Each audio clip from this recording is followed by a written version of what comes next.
the Defence Department gets its way, action like this will become only a memory in Singleton. The town's infantry school seems likely to join the artillery school in the move to the Bathurst Orange site.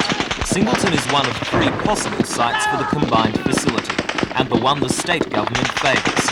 In an interview on the 9 network today, Defence Minister Kim Beazley explained why it was ruled out. The problem with the site selected by the New South Wales government was that the full area was not usable by the Army, and we'd have had to have taken in an extended area. And in doing that, we would have done 2 things. Firstly, we would have shifted off far more people than would have been than is the case at Bathurst Orange. And secondly, we would have been acquiring areas of prime agricultural land and also areas of coal-bearing deposit. When you combine that with the fact that the site was always ultimately going to be threatened by urban sprawl, then it appeared to be less favourable than the Bathurst Orange site. Singleton's Deputy Shire President George Souris said today that Mr Beazley's comment on urban sprawl is sheer nonsense. He said there is a floodplain on the site between the town and the Army base which can never be built on. Mr Souris also said that the proposed Singleton site is not prime agricultural land and that the coal on the site will not be needed for several hundred years. The Shire Council still has a few shots to fire. Mr Beazley has accepted an invitation to visit Singleton on June 5th and address a public meeting, and he may also inspect the site. In any negotiations, the council says its bottom line will be this: if the infantry school goes, it must be replaced with a comparable military presence.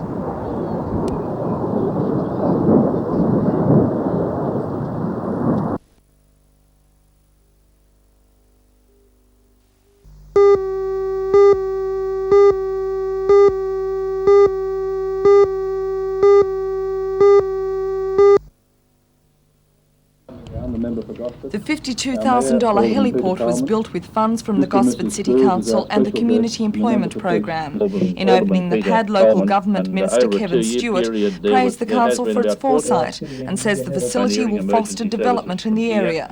The minister then made an announcement that could affect councils throughout Australia, a possible cut in the federal government's personal income tax sharing scheme, which would mean the loss of millions of dollars to local government. It's going to be a bad year for the Commonwealth Government. It's going to be a bad year for the New South Wales State Government, and that's already been announced. We've received cuts in our road funding grants for New South Wales, and that I expect that because local government is now a participant in the personal income tax sharing, that if there's a reduction in that area to New South Wales, then it will also be a reduction to local government throughout Australia. The decrease in federal funding for local government, if it eventuates, will spell disaster for many councils. But today, Gosford City Council received some good news. Mr Stewart announced an increase of $750,000 in Gosford Council's loan allocation. Mayor of Gosford, Alderman Peter Coleman, says the money will be used for bread and butter issues like roads and curb and guttering. Now, this money still has to be paid back. Do you think that will put additional burden on your council? No, certainly not. We've got plenty of scope to increase our borrowing even further than these extra $750,000.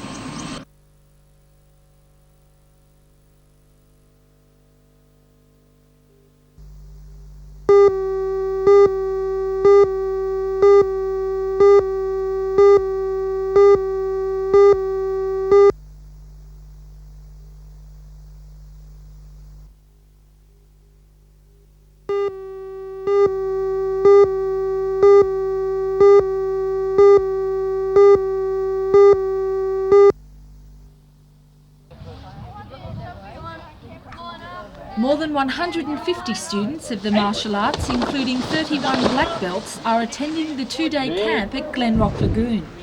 This year's camp is unique in the fact that it is the only one in Australia to instruct in all the various styles of karate, including Taekwondo, Kung Fu, One Zone and Goju. Those attending have travelled as far away as Canberra and Queensland, and the ages range from as young as 6 years to over 40. Organiser of the camp and chief instructor Peter Obericker says that self-defence is the major reason why more and more people are turning to martial arts.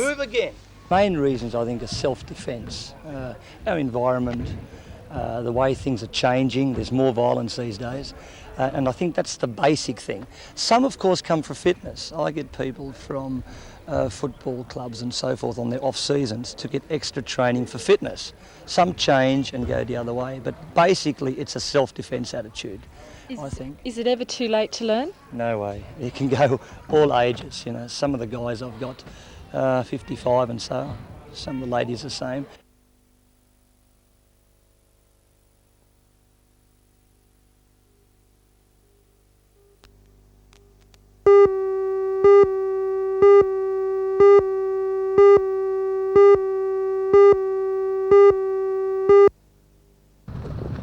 Six years ago, the Harker Oval grandstand at New Lambton burnt down, and looking around at some of the older stands in Newcastle, it's easy to understand why.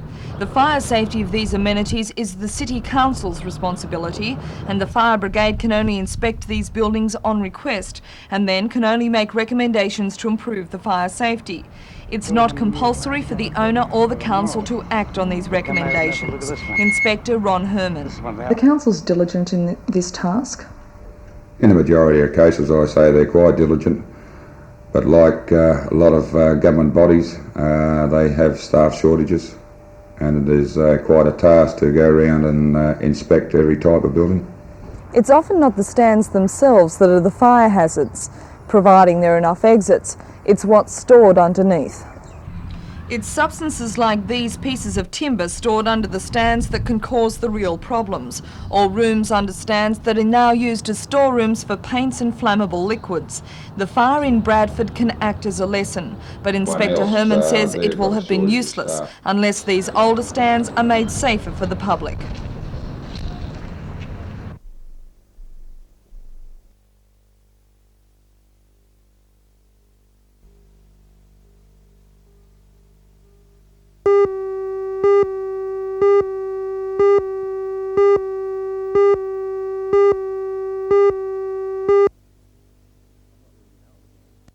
I've not really been out of the game, not for too long anyway. I was playing National League for Croatia last year in Sydney, but with the travelling and the business, I wanted to get back into it locally. I, for one, was surprised that you didn't play for Rosebud United after the demise of KB United. I was as well.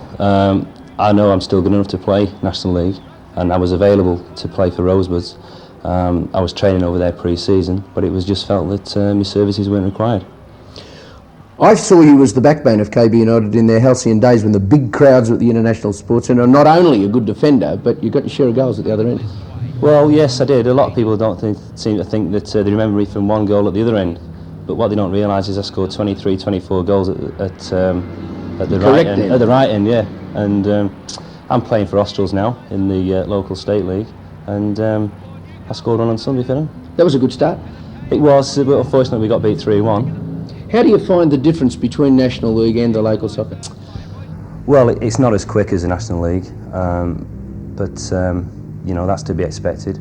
But I think there's a lot of good players playing in the local league, and you know, these things will come on. Do you see your role as the experienced player on the side to help? We've got great young talent around here. Well, I'd like to think so, yeah. There's a lot of good young players around, and if I can help them by playing with them, that's great. You know, Nostrils seems to be the club of the future.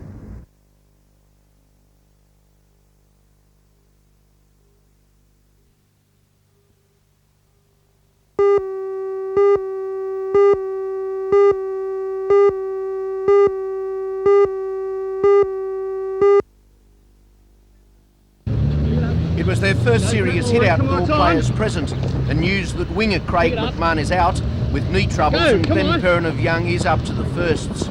Undoubtedly the key to success hinges on the attitude of the City's stars, and they promise 100% on Saturday. The captain and Australian halfback Steve Mortimer is as keen as mustard to defend his role as the game's number one. If we do play well and we set our mind to the task, well then, and we win, well then we're all looking at a nice blue jersey. So not only me, but there's pressure on everyone, and you know, I accept it. I'd rather play in big games, and I think so with the boys. You know, they always respond to pressure on them. You've been under pressure for the Australian number 7 jumper and state jumpers for a lot of years now, Steve, and you have reacted well to that, haven't you, in the past? Oh mate, I always respond to challenges. It's never been easy for me. I'm always the first to say that. My style of play I'll never ever change. I love an attacking style of play, plus a good cover defending role. But I enjoy the type of game I play. I'm going to enjoy this Saturday against the City side. We've got a lot of good players in the country, a lot of good players, and well, I think you're going to be pleasantly surprised about what's going to happen on Saturday.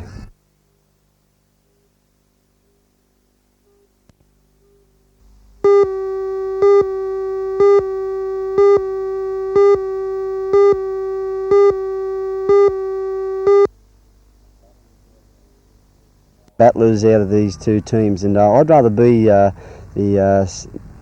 perhaps place the second side to play against the number one side, and City side that is, and rather be the Battlers. And I think that About the countryside's chances, would you rather they be playing in the City side at number 7? would I rather? Yeah. Well, not really. No, I'm very, very privileged to be playing for the country, and as the boys are very primed up, and really, if you look at it, we are probably the Battlers out of these two teams, and I'd rather be perhaps.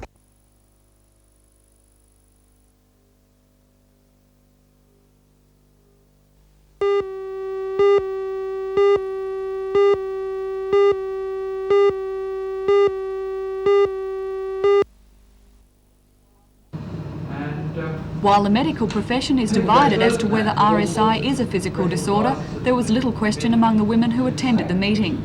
They all say they suffer from repetitive strain injuries. The support group was formed to help those people in Newcastle and the Hunter who suffer from the condition, which is attributed to the repetitive use of muscles and tendons. Each month the group is addressed by doctors who provide advice on the methods available for treating RSI, including programs of rehabilitation. The support group secretary, Nina Warren. What sorts of injuries do the women in the group say they suffer from as a result of repetitive strain? Well, it's in the fingers, in the wrists and in the elbows, and they lose a loss of power, and every time anybody asks you to explain the pain that you get, it's a different pain. It's maybe in your hands one day, in your arms the next, a heaviness in the arms, and it's generally hard just to isolate one particular pain. If you had a toothache, you'd go to the dentist because you can identify that sharp, hard pain. But with RSI, it comes at any time and any part of your hands, wrist or elbow. She said despite an increasing number of treatments available, only a small percentage of people return to work after suffering from RSI. A very small percentage because the people that they were employing them sometimes don't want them back. And if you go to apply for jobs and mention that you've got RSI, it's like having leprosy. Nobody wants you.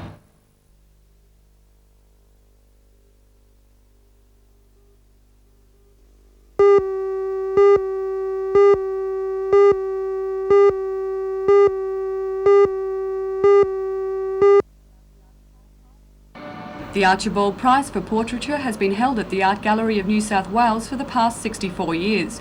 In addition to a portrait of J.F. Archibald, the prize founder, the exhibition on display at the Lake Macquarie Community Gallery consists of 23 works which were all prize winners from 1921 to 1981. The works include the controversial portrait by John Bloomfield of Tom Burstall, which was disqualified in 1975 on the grounds that it was painted from a photograph and not real life. William Dobell's portrait of Margaret Olley, which won the prize in 1948, causing a storm because it broke away from the traditional portraiture of previous prize winners, is also included. Archibald retrospective will remain at the Lake Macquarie Community Gallery until the 23rd of June. At Newcastle Workers Club, the finishing touches were also put on a photographic exhibition which provides a history of the labour movement in the Hunter region. The exhibition, entitled An 8 Bob a Day, also celebrates the centenary of Newcastle Trades Hall Council. It will remain at the Workers' Club until the end of this month.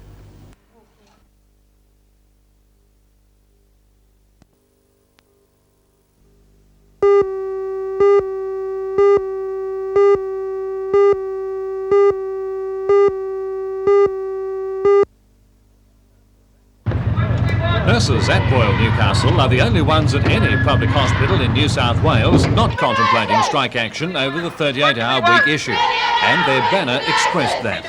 They say they chose this more public way of expressing their protest because it would not affect patient care, and it is patient care which they say would suffer if the 38-hour week were introduced under the government's announced arrangement. We have been given the 38-hour week, but with a less staffing number that we feel is appropriate.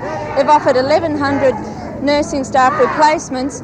Our needs are 1,366, so there's a 266 shortfall. One of the loudest cheers during a rally at Lombard House was when a speaker pointed out police are another state government-employed group still to get the shorter week. A small addition to the official blue uniform revealed the police on hand already realised that. A delegation went upstairs and presented a letter addressed to Mr Mulock to the Assistant Regional Director of Health, Mr Colin Parsons. Mr Parsons promised to pass it on to the Minister. We think that the nurses at this stage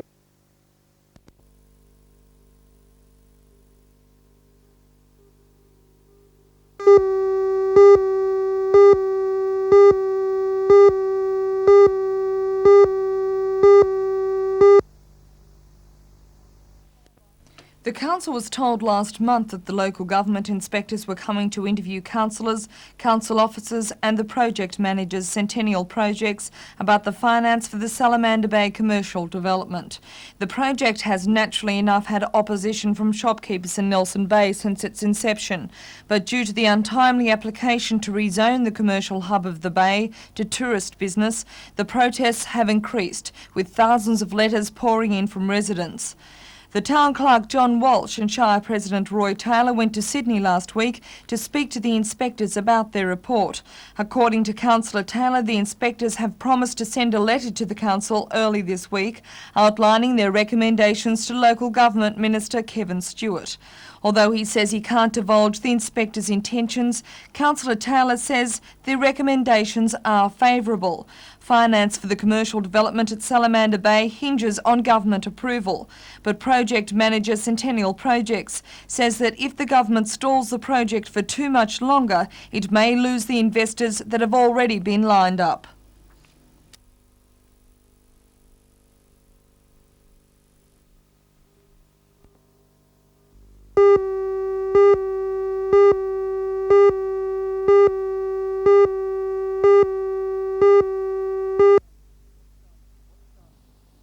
What started as a gentle dawn breeze by mid-morning had matured into a squall of cyclonic proportions, unroofing houses, blowing over trees and making a busy Monday of it for emergency services workers. What's already being called the storm of the year blew in from the sea, and along the coastal strip there was plenty of evidence of its unexpected arrival. Sand drifts at Bar Beach and further north, this waterspout gushing from Susan Gilmore Beach and across Memorial Drive. Off Kilgore Avenue, Bar Beach, dramatic scenes were played out as a handful of men battled the roaring winds to secure this garage. The roller doors blew out first, caving in the wooden structure. Then, with the prospect of the entire mangled mess being flown across suburbia, moves were made to secure it to the ground with ropes. Not an easy task, with wind gusts threatening to blow all in its path, including men, far away. In the city, a slab of roofing from a nearby building forced the diversion of traffic around the intersection of Derby and King Streets, while 100 metres away the work of demolishers was made significantly easier when a strong gust tore into this old factory superstructure, bringing a brick wall and roofing to the ground. This street in Tyers Hill was also closed to traffic when the tin roof of this house was blown off, and again in Rogers Street, Hamilton, a similar story. There were fears too that this well-known sign in the heart of Hamilton would not survive the onslaught. Around 10 o'clock its perspex cover started to splinter, showering the street below with dangerous fragments. In time, however, it was secured with ropes and traffic was allowed to pass freely again. The huge seas whipped up by the southerly buster, which peaked at 160 kilometres an hour at Nobby's, forced the closure of the harbour at 12:30 and innumerable problems for vessels still at sea. The Williamtown Airbase was also forced to close. It was windy enough to blow the milk out of your teacup this morning at Belmont. Not surprisingly, all flights in and out of Aeropelican were abandoned around 10:30 when wind gusts of approximately 80 kilometres an hour were recorded. A contingency plan was drawn up and buses were brought in to get commuters to their destinations. The ripped windsock at the airport and the deserted runway told to rule the fury of the squall. while nearby on Lake Macquarie the fleet of small craft bobbing in the watch seemed unsettled by it all. While most of the boats were straining at their ties, this one was beached on a sandbar, having been blown through the fleet from its moorings. And on the boardwalk, 2 overturned International Star-class skiffs lay wrecked. This one in particular, its keel badly damaged, will probably never get as close to the water again. In all, the State Emergency Service received more than 50 calls throughout the day. With no signs of the winds abating, they're now preparing for much of the same tonight. Engineers and linesmen with the Shortland County Council have reported hundreds of damage calls, with scores of isolated power failures which will require all-night attention to be fully restored. It's been their busiest day since the infamous storm of May 1974, which was remembered by the beaching of the freighter Cygna on Stockton Bight.